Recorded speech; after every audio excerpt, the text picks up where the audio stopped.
Bonjour à tous. Alors moi je souhaitais vous parler de l'émission qui est passée sur Netflix en 3 parties concernant le couple le prince Harry et Meghan Markle. Donc moi je souhaitais vous livrer mes impressions concernant ce documentaire qui est réellement passionnant.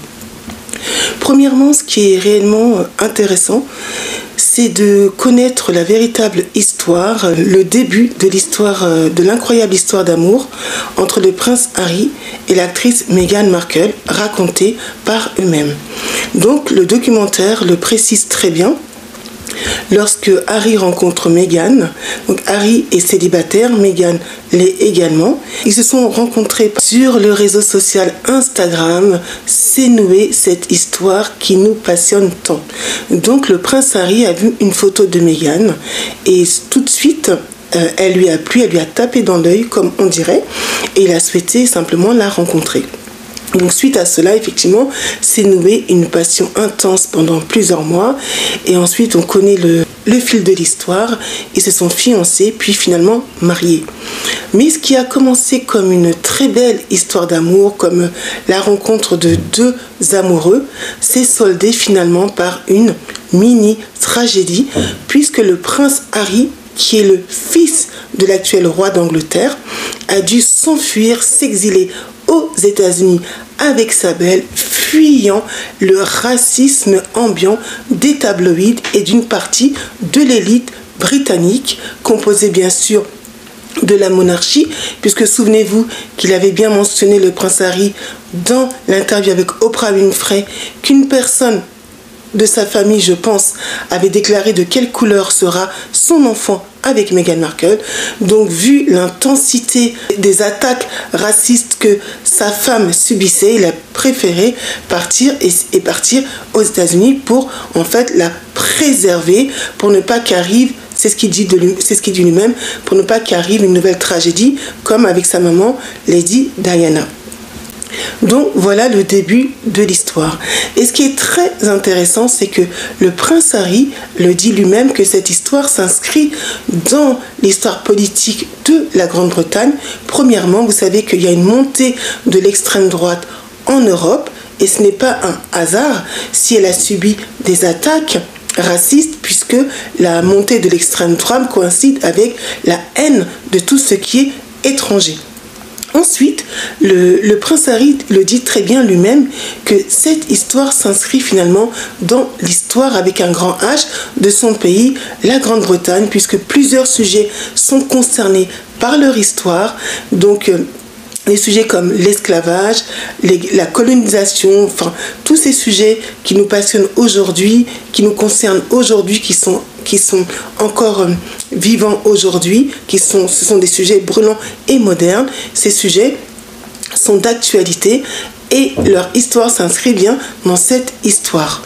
Ce qui est intéressant dans le documentaire, c'est qu'on peut voir un moment une image de la statue d'un marchand d'esclaves qui s'appelle Colston. Cette statue donc qui a été jetée par-dessus bord par des militants anglais. Donc cette statue symbolise réellement ce qui est une tâche dans l'histoire de la Grande-Bretagne, parce que ce marchand d'esclaves, élevé comme un héros dans sa ville de Bristol, a en fait bâti sa fortune sur le commerce de l'esclavage. Il a battu une fortune colossale avec ce commerce, donc il est devenu ce qu'on pourrait dire aujourd'hui un multimillionnaire. Voilà. Et en fait, ce qui est intéressant, c'est il faut bien comprendre la nature des attaques contre cette femme, puisque ces attaques sont véritablement des attaques racistes, puisque vous le savez, le prince Harry a épousé une métisse. Meghan Markle est une femme métisse puisque sa maman est une femme afro-américaine, donc d'ascendance africaine. Et leur histoire, comme je l'intitule dans cette vidéo aujourd'hui, c'est bien d'une histoire de race et de classe. Parce que ce qui n'a pas été accepté par l'intelligentsia britannique, par les tabloïds et par une partie de la population britannique, c'est qu'au fond, une femme de couleur puisse épouser un héritier et puisse épouser un homme qui fait partie de l'élite britannique, parce que c'est de cela dont il s'agit. Il faut savoir, donc, un petit rappel historique, que pendant la colonisation, donc la colonisation n'a pas concerné seulement la Grande-Bretagne, mais elle a également concerné la France, l'Espagne, le Portugal. Et pendant les guerres coloniales, les colons qui arrivaient donc dans les pays qu'ils avaient conquis, qu'ils avaient colonisés, donc non seulement s'emparaient des richesses de ces territoires, mais également ils s'emparaient des corps, et on ne le souligne pas assez, ils s'emparaient des corps. Lorsque Christophe Colomb et ses acolytes sont partis notamment en Amérique du Sud, vous savez qu'on leur offrait en signe de victoire des femmes indiennes. Donc lorsque les colons arrivaient dans les colonies, les colons britanniques, les colons belges, les colons anglais, hollandais, donc bref, les colons occidentaux, lorsqu'ils arrivaient dans les colonies, donc jouissaient de certains privilèges, donc puisque c'était des conquérants, et l'un de ces privilèges, c'était la conquête des femmes, puisque évidemment qu'il y avait des relations sexuelles entre les colons et ces femmes de couleur. Donc, ces femmes de couleur étaient bien sûr en Afrique noire, en Afrique subsaharienne aujourd'hui, en Afrique du Nord. Donc, ces femmes de couleur, c'était des femmes malgaches, des femmes polynésiennes, des femmes asiatiques, bref, tout ce beau monde, ces colons avaient des relations sexuelles avec ces femmes. Puisque ces femmes n'avaient pas un statut de femme légitime, ces femmes étaient simplement des cadeaux offerts aux colons. Donc, les relations qu'il y avait entre le colon et la femme de couleur étaient simplement des relations sexuelles. Elles servaient simplement à satisfaire leurs besoins, leurs désirs sexuels. Il n'y avait bien sûr pas d'histoire d'amour entre le colon et la femme colonisée. Souvenez-vous donc que ces histoires sont bien sûr d'une extrême violence, puisque pendant l'esclavage, on le sait, les femmes noires ont été violentées, ont été agressées sexuellement par les propriétaires d'esclaves. Donc leur corps ne leur appartenait pas. Tout ce qui était dans les colonies, bien sûr, restait dans les colonies. Il n'était pas question pour un officier britannique de ramener une femme de couleur au sein de la métropole. Donc ces hommes, lorsqu'ils partaient effectivement dans ces pays, nouaient des relations avec ces femmes, et il y a eu des enfants, donc des milliers d'enfants sont nés de ces conquêtes.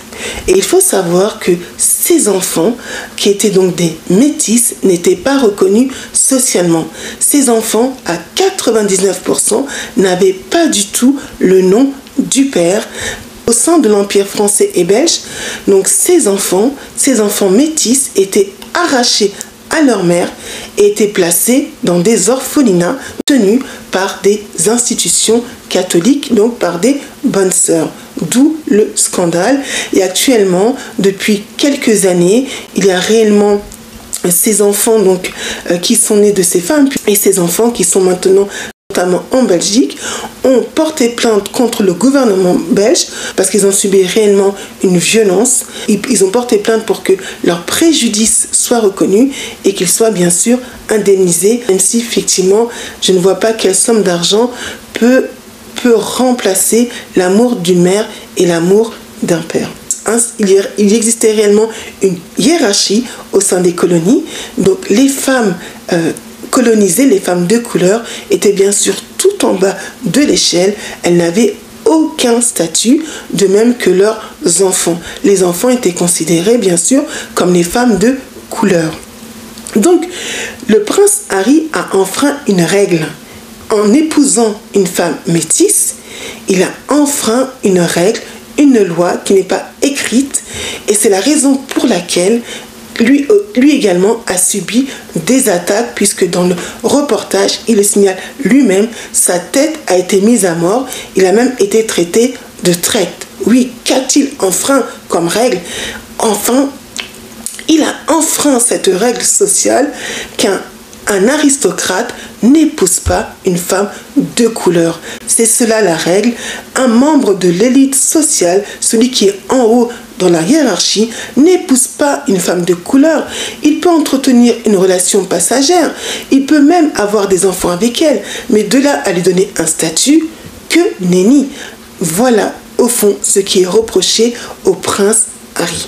Leur histoire est bien une histoire de race et de classe. Tous les bruits alentour sur sa personnalité, sur ce qu'elle est, en disant qu'elle ne peut pas se fondre, effectivement elle ne peut pas comprendre les règles de la monarchie, tout ce qui est autour pour moi c'est que du bruit pour rien.